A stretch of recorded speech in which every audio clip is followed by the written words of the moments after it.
Alright guys, 19.1, first open workout, alright? Hopefully you guys have had a look at it, but I'll go through it. So the workout is a 15-minute AMRAP, okay? So as many rounds and reps as possible in 15 minutes of 19 wall balls, okay? Normal height supply to that, so you've got 20-pound ball to a 10-foot target for guys, 14-pound ball to a 9-foot target for girls, okay? Those weights equate to 9 kilos and 6 kilos, and then you've got some different weights for scaled, okay? Make sure you know that the height, make sure if you're a master that you know your age category, because there's some little differences there, so like some of them will be like a 20-pound ball to the women's target, things like that. Yeah, so first things first to note on this, guys, it's a great little engine test. We've done a lot of cardio in class, but it's a tall people workout, okay? The tall athletes, you guys are gonna crush this if you pace it appropriately. Shorter guys, you're gonna struggle more. There's no bones about it. That being said, remember that these are two of the big movements for tall people. So if you're a shorter athlete and you're thinking, oh my God, it's not a good start, don't worry about it. Next 4 weeks, you're gonna have toes to bar and burpees and all the kind of stuff that you guys are gonna smash, all right? So don't worry about it. It's just a workout, okay? It's all about optimizing what you can do for you. If you're 5'2", you're not going to be able to pull the same calories as someone who's 6 foot. So don't even worry. Don't even worry about what they're pulling. Okay, don't concern yourself with it. You've got to think about what you can sustain when you're doing this workout. All right. So the first thing we're going to look at is going to be the wall balls. All right. really, the first thing I'm going to say about wall balls, we always go on about it in class as coaches, is your squat depth. Okay. Some people struggle with that. If you do have coaches kind of saying to you like get a little bit lower, you've got to watch that today, okay? It's not the judge's fault. The standard is your hip crease below the knee, okay? So we can see that going just below the knee each time there, all right? It's your job to make sure that that happens, okay? So when you're warming up, stretch your hips out, okay? We want to do things like pigeon pose, okay? Where we bring that leg across, stretch out that glute, that lets that hip open up, okay? Couch stretch on the wall where we've got the knee up there, and then we're bringing through here, okay? I can't remember what this one's called. I used to call it like lizard stretch or Spider-Man stretch for the knees driving out. Spend some time in there, get those hips moving. It's really, really important that you hit that, okay? You might be the best wall baller in the world, but if your squats are high, it's a no rep, and that's not the judge's fault, and you can't be upset with them. Okay, it's down to you to sort that out for yourself, okay, especially guys who are on the RX. If you're in the scaled and if you have a mobility restriction, okay, there's going to be some more leeway on that. We're not going to force you in a position your body can't go into. But if you're in the RX, you have to be hitting that, okay? There is no negotiation on that. Cool, so we've got squat depth. Next thing I'll be thinking about, to make sure your wall balls are comfortable, you've really got to make sure that you're in a good position, okay? So the big thing that people will struggle with is they'll chop the ball up and it'll either start scooting over their head or it'll come down ahead of them and they have to reach out to it, okay? I've found that in this room, this line, there's a line made by the mats, is a pretty good target for most people to be in front of. So anytime I do wall balls in here, I just step my feet straight up, so my toes are just behind that line, and I know I'm in a good position, okay? Some people may be slightly ahead, and some people may be slightly behind, but it is marginal, okay? An inch will make a really big difference to how those wall balls feel, okay? So if you are out of position a bit, just shimmy the feet. Don't take a big step because it's not gonna be much, it's just a little positional thing, okay? So check that line, and each time just step up into that. All right, really important on these wall balls, guys, breathe, okay? So it's a squat pattern. So if you struggle with your squat pattern, one, you might need to break these up more than normal or more than other people might, even if you're pretty good at conditioning. If you don't, some people just don't like squats. I'm not one of that. I quite enjoy the squat pattern. But if your hips don't really like it, if you just struggle with it, one, make sure you find a good foot stance, and two, you might need to break them up a bit. Don't hold your breath through that movement, okay? It's really, really important when you go through it. It needs to stay relatively relaxed, okay? When you're going through those reps, guys, as well, we want to think about arms. So a lot of the time, a lot of people will leave the arms up over the head. It's going to start to burn your delts out after a while, okay? So I'm just going to show you a few reps, and I want you to watch my arms when I do them. So I've found my foot position, I've found my position here. First one goes straight up.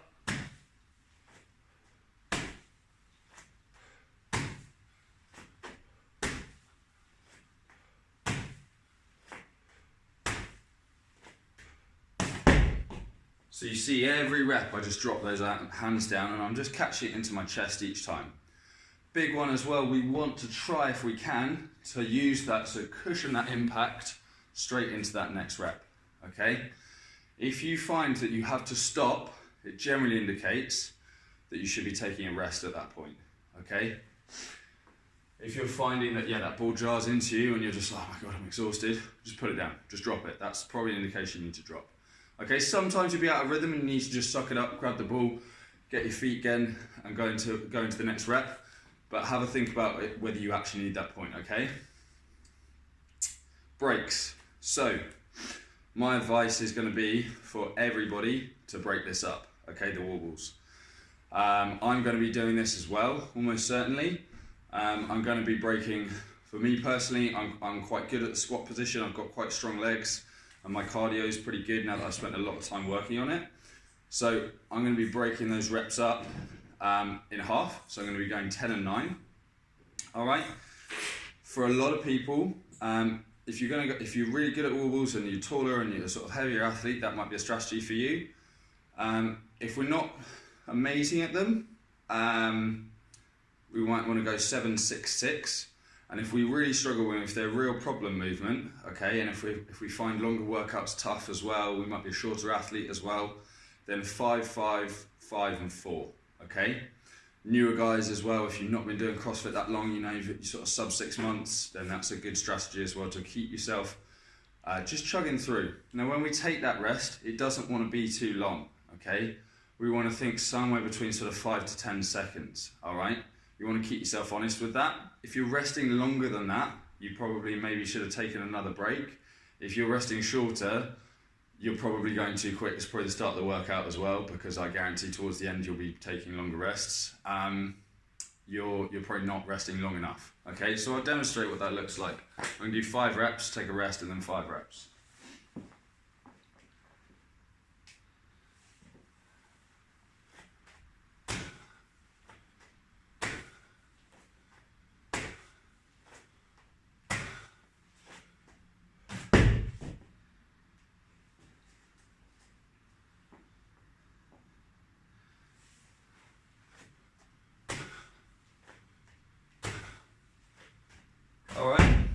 So at the start of the workout, that feels long, okay? And actually, you know, I might well take some slightly longer rest than that one. But at the start of the workout, that feels long.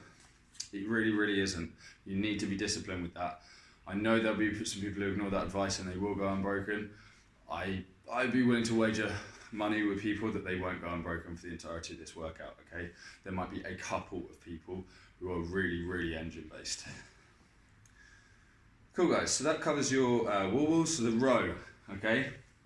The first thing to think about the row is your foot position, making sure that the footstools are not too short for you.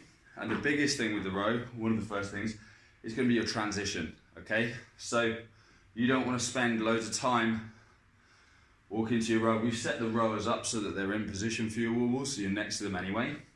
You need to slot your feet straight in, and really, you don't want to strap them in. You want to just slot, and start pulling, okay? The quicker you get that machine moving, okay, the better. It's just getting those calories on there. It allows you to kind of smooth your pace out more, and that's what we're looking for, is kind of like near continuous work with a few little tactical breaks in there, okay? So literally what you want to think is, you do that wall ball, and you just slot straight in. So I'm just going to demo that for you. Row will be switched on. Cool. So I'm going to do a couple of wall balls. Lovely. 18, 19 ball drops, foot, handle.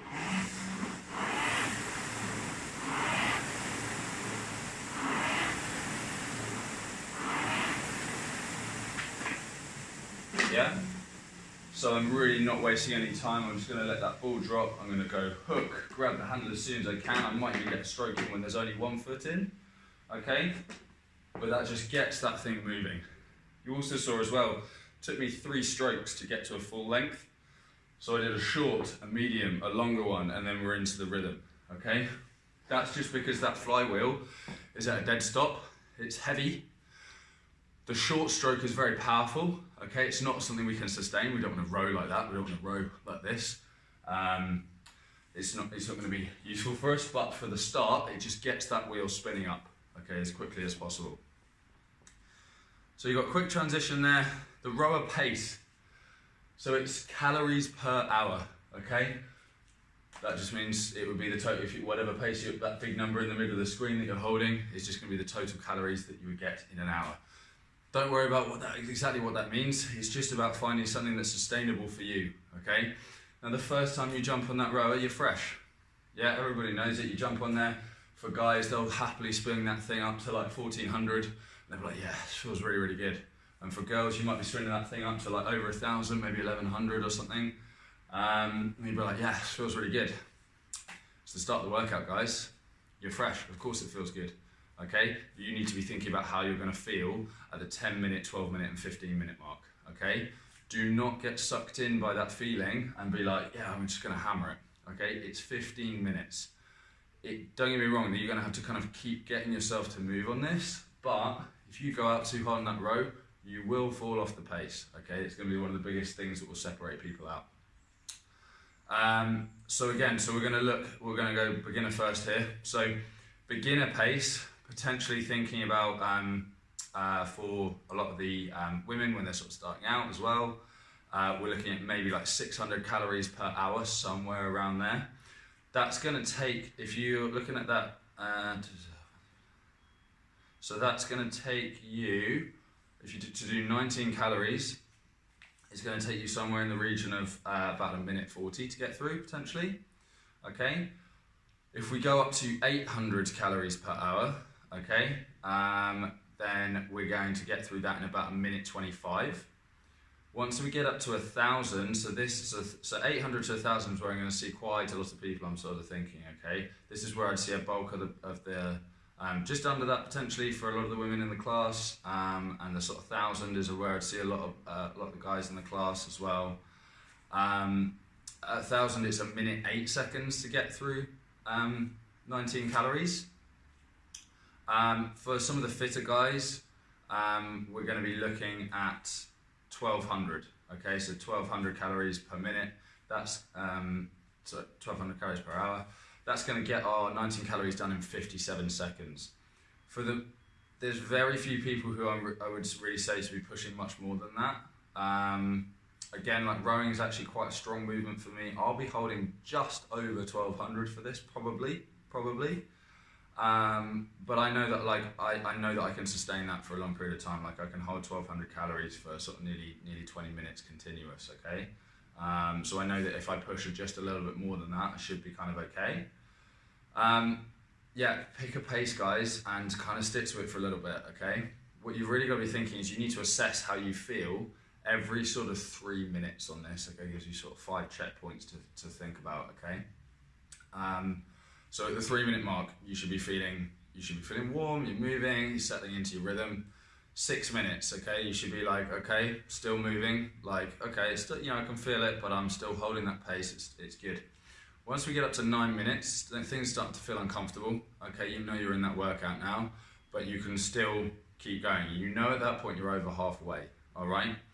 Once you get to 12 minutes, it's hard. All right, and that's the point where it really becomes kind of like a mental battle of like, can I keep myself moving on this? Can I keep it going? And that final 3 minutes, really, it is just that. It's a mental battle of like, can I stay disciplined? Can I still make those transitions quick? Can I just get on that rower and just start moving it? All right.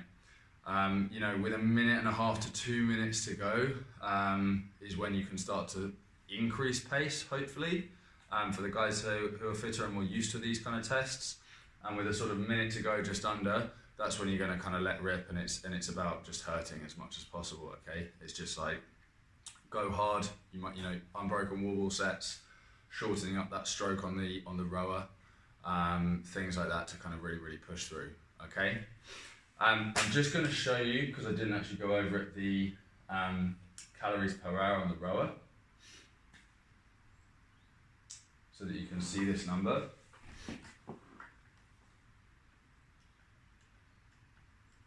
I'm just going to put a couple of strokes.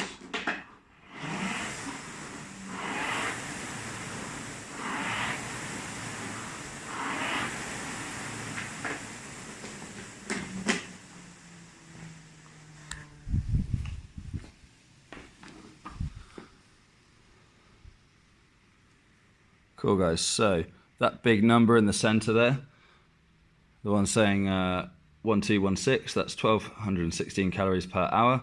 Okay, that is the pacing number that you need to be thinking about that I was talking about earlier. All right, that's really important to be watching. That will change every stroke. You're not going to hold it exactly on 1200. Say you're looking at your 1000 or maybe like 900. It's going to fluctuate quite a bit. It might be down at 850 at one point, and maybe up at 950. Try and keep it in that sort of 100 calorie range, and you're kind of pretty golden. Okay, don't get too worried about it. Final things to note: don't race back in on the rower. Okay, so you see when I did my strokes earlier, run back to it if you didn't notice it. Hard out, steady on the way in. Hard out, steady on the way in. Okay, and we want to be thinking on that rower that we are driving with the legs, but it's a pull movement. Okay, the legs are getting used loads in the wall ball, so we want to use the back when we do this movement. All right, we want to think I'm here and I'm forward. I stay over, and then at the end I lean back a little bit. Okay, forward, back, forward, back. And the arms just finish it off. Okay, if we start yanking in with the arms too soon, you're just going to find your biceps blow up, and that's really going to slow you down, because your arms are never as strong as your legs. Okay, no matter how many bicep curls you do, I promise you. All right, you beach bros. Final things then are going to be judges. Are you going to reset your rower for you? So they're just going to press many back, just row. So you're back on 0 on the calories. And on the wall balls, just drop your wall ball. Again, your judge can recenter your ball for you, so it's straight under the target, so you haven't got to worry about those things. You can just get on with the workout, okay? Guys, it's a great little test. I expect going to be some really cool scores on this. It's not particularly high skill, but focusing on some of those pointers is going to make a really big difference. Knowing your pace and not going out too hard is, I can't stress enough like how important that is, and keeping some of those breaks in on the wall balls. Remember, if you break the wall balls a bit more at the start, if it's still feeling easy at 7.5 to 8 minutes, start to do bigger sets. If you were doing 5s at the start and you're like, actually this feels quite easy, go into the 7-6-6. If you're doing the same thing, for me, I'm going to do the 10 and the 9, but I might, if I find that I'm like, actually I think I've got a bit more on the tank, I might go into doing 19 unbroken, but I'm going to bring my rower pace down a little bit when I do that. Guys, it's just a workout, okay? So I want you to attack it, I want you to have fun, I want you to leave it all on the floor. No shouting at judges, okay? It's a bit of a thankless task being a judge, all right? Much as everybody loves to think that I love to no-rep people, I just got high standards, mainly because we do things like the open, and the standards are absolute. It's a rep or it's a no-rep. I don't actually enjoy no-repping you guys, I promise you, apart from maybe Nico. So don't be mean to your judge. Judges are going to explain to you if they might all say like, get lower in that squat. Do it, all right? Make it happen. Don't get upset about it, all right? You may get a couple of no reps in there. I've had no reps in the open. Every open I've ever done, I've had a couple of no reps on various different movements. Handstand push-ups is a bad one for me. Suck it up and just get on with the workout, all right? Guys, enjoy it, have fun, smash it, all right?